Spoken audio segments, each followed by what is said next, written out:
Stage پہ بیٹھے ہوئے علماء کرام، مشہدہ اعظام، پردہ نصیب میری مائیں اور بہنوں، السلام علیکم ورحمۃ اللہ تعالی وبرکاتہ۔ وعلیکم السلام ورحمۃ اللہ تعالی وبرکاتہ۔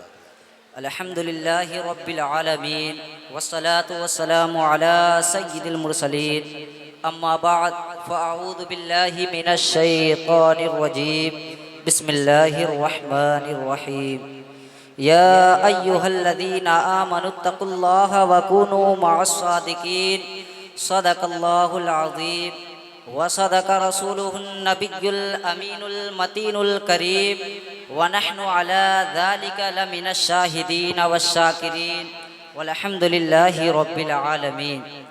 آئیے سب سے پہلے آقا انعامدار، مدنی کے تاجدار، دونوں عالم کے مختار جناب احمد مجتبی یعنی حضرت محمد مصطفیٰ صلی اللہ تعالی علیہ وآلہ وسلم کی بارگاہ بےکس پناہ میں جھوم جھوم کر درود و شریف کا نذرانہ عقیدت پیش کرے اور پڑھے۔ اللہ رب محمد صلی اللہ علیہ وسلم نحن عباد محمد صلی اللہ علیہ وسلم صلاۃ و سلام علیک یا رسول اللہ صلی اللہ تعالی علیہ وآلہ وسلم۔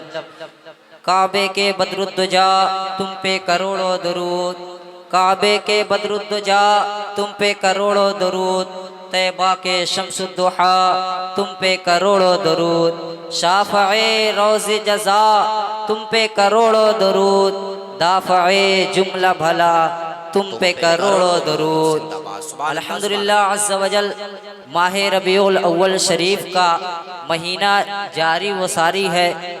یہ وہ مقدس مہینہ ہے جس میں ہمارے پیارے آقا صلی اللہ تعالی علیہ وآلہ وسلم کی ولادت باسعادت ہوئی۔ اسی لیے اس مہینے میں خصوصیت کے ساتھ جہاں آپ کی سیرت طیبہ اور مختلف گوشے اور میلاد النبی کے واقعات بیان کر کے عاشقان رسول کے دلوں میں عشق رسول کی شمع مزید روشن کی جاتی ہے، وہیں آپ صلی اللہ تعالی علیہ وآلہ وسلم کے حسن و جمال کا تذکرہ کر کے ان کے دلوں کو مزید گرمایا جاتا ہے۔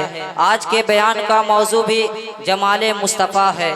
آئیے نہایت ہی توجہ اور دل جمعی کے ساتھ حسن و جمال مصطفیٰ سے تعلق سنتے ہیں۔ چنانچہ مروی ہے کہ محبوب رب شہنشاہ عرب و عجم صلی اللہ تعالی علیہ وآلہ وسلم جب مکہ مکرمہ سے مدینہ منورہ کی طرف ہجرت کے لیے اپنے چند صحابہ کرام علیہم الرضوان کے ساتھ روانہ ہوئے تو ام معبد کے خیمے کے پاس سے گزرے۔ وہ آپ کو پہچانتی تو نہ تھی لیکن تھی بڑی عقل مند، اپنے خیمے کے پاس بیٹھ جاتی اور مسافروں کو کھانا وغیرہ کھلایا کرتی۔ اس مبارک کارواں نے ان سے گوشت اور کھجوروں کے بارے میں پوچھا تاکہ ان سے خرید لے۔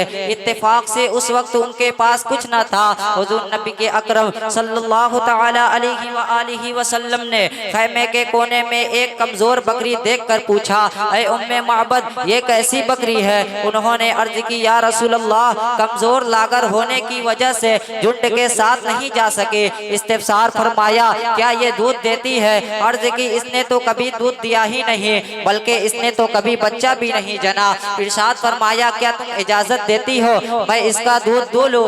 عرض کی، یا رسول اللہ کیوں نہیں، میرے ماں باپ آپ پر قربان ہو، اگر آپ اس میں دودھ دیکھتے ہیں تو دو لے۔ چنانچہ آپ نے بکری منگوائی، اللہ عز و جل کا نام لے کر اس کے تھنوں اور کمر پر اپنا مبارک ہاتھ پھیرا اور اس کے لیے دعا فرمائی تو بکری نے اپنی ٹانگیں کشادہ کر دی اور دودھ دینے لگی۔ آپ نے برتن منگوا کر اس میں دودھ دوگا حتیٰ کہ وہ اوپر تک بھر گیا، پھر ام معبد کو پلایا، یہاں تک کہ پھر صحابہ کرام کو بھی پیٹ بھر کر پلایا اور خود آخر میں پیا، پھر دودھ نکالا حتیٰ کہ برتن بھر گیا۔ دودھ سے بھرا برتن ام معبد کو دیا اور وہاں سے تشریف لے گئے۔ تھوڑی ہی دیر کے بعد ام معبد کے شوہر ابو معبد گھر آئے۔ انہوں نے اتنا کثیر دودھ دیکھا تو تو تعجب سے پوچھا اے ام معبد اتنا دودھ کہاں سے آیا، حالانکہ گھر میں دودھ والا کوئی جانور بھی نہیں۔ ام معبد نے کہا اللہ عز و جل کی قسم ابھی ابھی ان صفات کا حامل ایک مبارک شخص یہاں سے گزرا ہے۔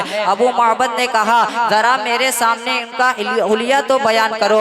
ام معبد نے کہا میں نے ایک ایسی ذات دیکھی ہے جن کا حسن نمایاں تھا، چہرہ خوبصورت اور تخلیق بہت عمدہ ہوئی تھی، بڑے حسین انتہائی جمیل تھے، آنکھیں سیاہ اور بڑی پلکیں لمبی تھی، آواز گوجدار، گردن چمکدار اور جبکہ داڑھی مبارک گھنی تھی، دونوں ابرو باریک اور ملے ہوئے تھے، ان کے مبارک قد میں بھی بہت میانہ روی تھی، نہ اتنا طویل قد کی دیکھ کر برا لگے اور نہ اتنا پست قد کی دیکھ کر حقیر معلوم ہو۔ دور سے دیکھا جائے تو بہت حسین و جمیل نظر آتے اور قریب سے دیکھا جائے تو اس سے کہیں زیادہ حسین دکھائی دیتے۔ یہ سراپا سن کر ابو معبد نے کہا بخدا یہ تو وہی ذات گرامی ہے جن کا معاملہ ہمیں مکہ مکرمہ سے پہنچا ہے، میری تو خواہش ہے کہ میں ان کی رفاقت اختیار کروں، اگر میرے اختیار میں ہوا تو میں اپنی اس خواہش کی تکمیل ضرور کروں گا۔ پھر ایسا ہی ہوا کہ اللہ تبارک و تعالی نے حضور نبی کی رحمت باعث خیر و برکت صلی اللہ تعالی علیہ وآلہ وسلم کے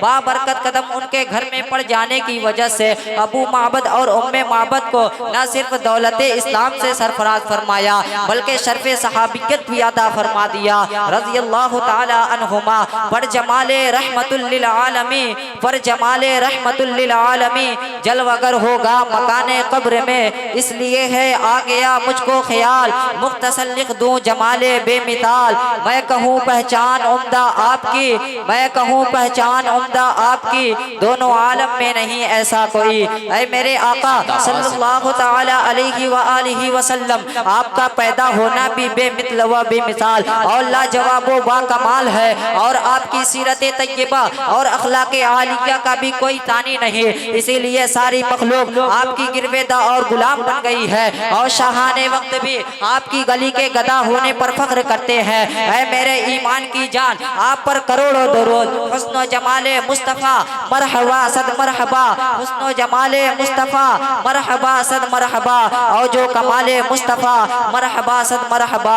عزیزان ملت اسلامیہ دیکھا کہ آپ نے بی بی آمنہ کے لال پیکر حسن و جمال صلی اللہ تعالی علیہ وآلہ وسلم کو اللہ تبارک و تعالی نے کیسا حسن و جمال عطا فرمایا ہے کہ ایمان والوں نے آپ کے رخ زیبا کو دیکھا تو آپ کے نام پر اپنی جانیں نچھاور کرنے سے پیچھے نہیں ہٹے، اور جب کسی غیر مسلم نے دیکھا تو آپ کا حسین سراپا اس کی نظر میں ایسا سمایا کہ وہ دائرہ اسلام میں داخل ہو گیا۔ یقیناً اولین و آخرین میں نہ کوئی ایسا تھا نہ ہے نہ ہوگا، لم یاتی نظیروں کا فی نظر مثلے تو نشد پیدا جانا، جگ راج کو تاج تورے سرسو ہے تجھ کو شہید و سرا جانا، جگ راج کو تاج تورے سرسو ہے تجھ کو شہید و سرا جانا۔ سید میلاد النبی علماء اہل سنت سرکار کی آمد، دلدار کی آمد، نعرہ تکبیر، نعرہ